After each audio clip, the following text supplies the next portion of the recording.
Bueno, vamos a seguir con la clase número 1 de fenómenos de transporte. Hoy vamos a ver una introducción a los distintos fenómenos de transporte. Recordemos que los fenómenos de transporte son tres: transporte de cantidad de movimiento, transporte de energía y transporte de materia. Para cada uno de los transportes, para que se produzca la transferencia, necesitamos de una fuerza impulsora. En el caso de la transferencia de materia o de masa, necesitamos como fuerza impulsora de un gradiente de concentración. En el caso de la transferencia de energía o de calor, de un gradiente de temperatura. Y en el caso de la transferencia de cantidad de movimiento, necesitamos de un gradiente de velocidad. Es decir, que debemos tener, por ejemplo, para que se produzca la transferencia de calor, dos cuerpos que se hallen a distinta temperatura o dos puntos en un mismo cuerpo, un mismo sistema, que se encuentren a diferentes temperaturas o diferentes concentraciones en el caso de transferencia de materia o diferentes velocidades. Vamos a iniciar viendo lo que es la transferencia de energía. Supongamos un cuerpo A que se halla a mayor temperatura en contacto con un cuerpo B a menor temperatura. La transferencia de energía en este caso se da siempre de aquel cuerpo de mayor temperatura a aquel otro que se encuentra a menor temperatura, o de un punto de mayor temperatura a otro punto de menor temperatura. Veamos un caso general de la vida cotidiana. Por ejemplo, cuando uno tiene una taza de café que puede estar a unos 40 y pico de grados, en el medio ambiente, al cabo del tiempo, la taza se va a ir enfriando. Esto sucede porque justamente hay una diferencia de temperatura entre la taza de café y el medio ambiente que la rodea, que puede estar a unos 25 grados. Entonces se va a ir produciendo una transferencia de calor desde la taza hacia el medio que lo rodea. ¿Qué es lo que va a pasar? Bueno, ese gradiente cada vez va a ser menor, es decir, a medida que se vaya produciendo la transferencia de energía, la taza de café va a ir disminuyendo su temperatura hasta igualar a la temperatura del medio ambiente. En ese caso va a cesar la transferencia de energía, es decir, cuando haya una igualación de temperatura. Un caso contrario, por ejemplo, una jarra de cerveza que puede estar a unos 4 o 5 grados, un día de verano supongamos que está en medio, lo rodea a 35 grados, entonces se va a ir produciendo un calentamiento de la misma, es decir, hay una transferencia de calor en sentido inverso, en este caso del aire que lo rodea hacia la jarra de cerveza. Algunos otros ejemplos de la vida cotidiana: por ejemplo, cuando ustedes ponen a calentar una olla con agua caliente, se produce la transferencia de energía. Y esta transferencia de energía se va a dar a través de tres modos diferentes en este caso. Por el modo de radiación, desde el fuego hacia la olla. Luego tenemos el mecanismo de conducción del calor a través de la olla, que es de un material, generalmente material metálico, y el transporte de energía por convección en el interior de la olla, en este caso dentro del agua. Otro ejemplo, por ejemplo, un calefactor que se enciende en el invierno, supongamos, ahí podemos ver que se produce radiación, pero también se produce el fenómeno de convección. El fenómeno de convección se genera a causa de que hay diferencias de densidades. Como hay diferencias de temperatura, esas diferencias de temperatura se van a traducir en diferencias de densidad, en este caso del aire, y el aire que se encuentra a mayor temperatura va a ser menos denso, es decir, va a ser más liviano y va a tender a ascender hasta llegar, en este caso, al techo, y luego se va a ir generando de esta forma un flujo recirculante. Bueno, acá lo que vemos es una imagen termográfica. Una imagen termográfica, para comentarle un poquito qué es, se toma con una cámara que se denomina termográfica. La cámara termográfica tiene un dispositivo que se llama microbolómetro, que tiene la capacidad de captar radiación infrarroja. Todos los cuerpos a temperaturas mayores a menos 273 grados emiten radiación infrarroja. Es decir, la radiación que emite la capta este microbolómetro y lo traduce en temperatura. Es decir, a mayor temperatura está el cuerpo, mayor emisión de radiación infrarroja, y esa mayor radiación es traducida en una mayor temperatura. Acá podemos ver, por ejemplo, un termo, un caso típico, lo tomé en mi oficina, es un termo con un mate, en el fondo se ve la pantalla de un monitor. Fíjense que la temperatura del medio ambiente es de 26 grados, tenemos la temperatura máxima que está en el pico del termo y en el mate es de 43 grados. En este caso, la transferencia de energía obviamente se va a dar desde desde esos cuerpos que están calientes en relación al medio que lo rodea hacia el entorno, ¿sí?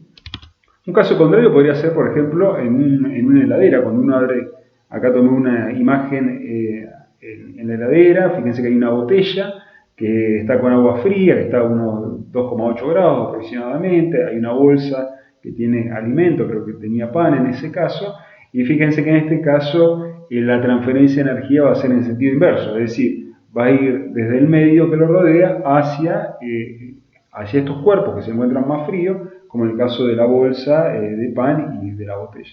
Acá tenemos otra imagen termográfica, pero en este caso es del freezer, de la heladera. Fíjense que la temperatura es menor. ¿Qué va a pasar? Cuanto menor sea la temperatura y cuanto mayor sea ese gradiente, la velocidad de flujo de transferencia de energía va a ser mayor, ¿sí? Bueno, acá les muestro un video también muy representativo para que puedan visualizarlo. Esta es una taza con agua que se encuentra a aproximadamente unos 15 grados. Ahí le coloco un poco de agua caliente. Fíjense cómo se pueden observar las corrientes convectivas, justamente producto de lo que les decía recién, de las diferencias de densidades y producto de las diferencias de temperatura. Bueno, acá vemos otro caso, por ejemplo una pava eléctrica donde está calentando agua y podemos visualizar claramente hasta dónde llega el nivel del agua, que está a unos 40 grados. Acá tenemos otros dos casos, por ejemplo un celular. Ustedes saben que los celulares cuando están funcionando se calientan, en este caso está a unos 32 grados, fíjense que el medio que lo rodea está a unos 25 grados y bueno, va a haber una transferencia de energía. Y también en el caso de los aires acondicionados, fíjense, se puede observar que a la salida, en las boquillas del aire acondicionado, la temperatura, el aire sale a unos 10 grados. Generalmente los aires acondicionados se configuran para enfriar el aire a unos 24 o 25 grados, pero obviamente la temperatura a la cual sale el aire refrigerado es mucho menor, es de 10 grados.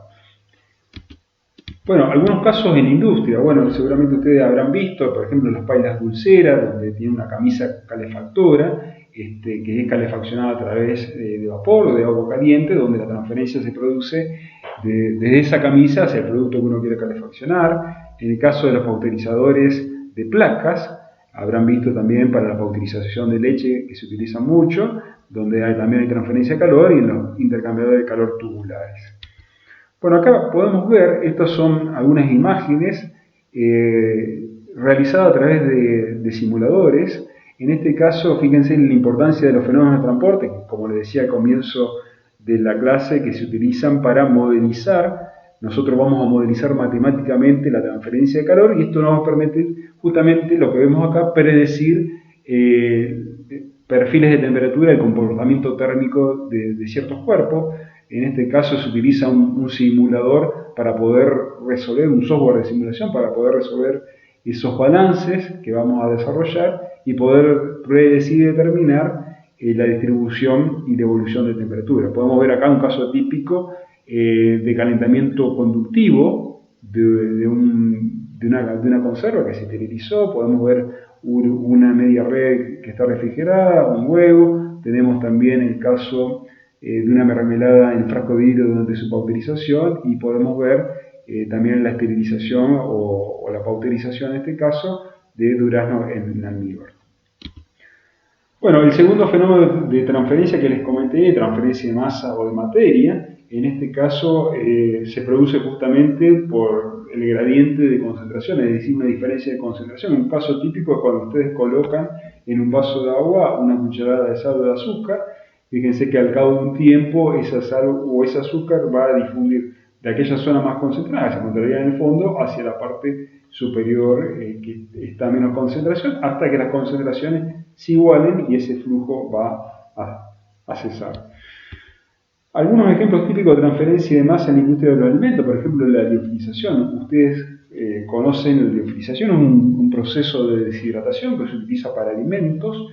La característica que tiene la liofilización es que se realiza a baja temperatura, es decir, los productos se deshidratan a baja temperatura porque se aplica vacío y permite evaporar el agua a una baja temperatura, unos 40 grados aproximadamente. El proceso es muy lento, pero permite, y es muy costoso a la vez, pero permite conservar las características nutricionales y organolépticas del producto fresco.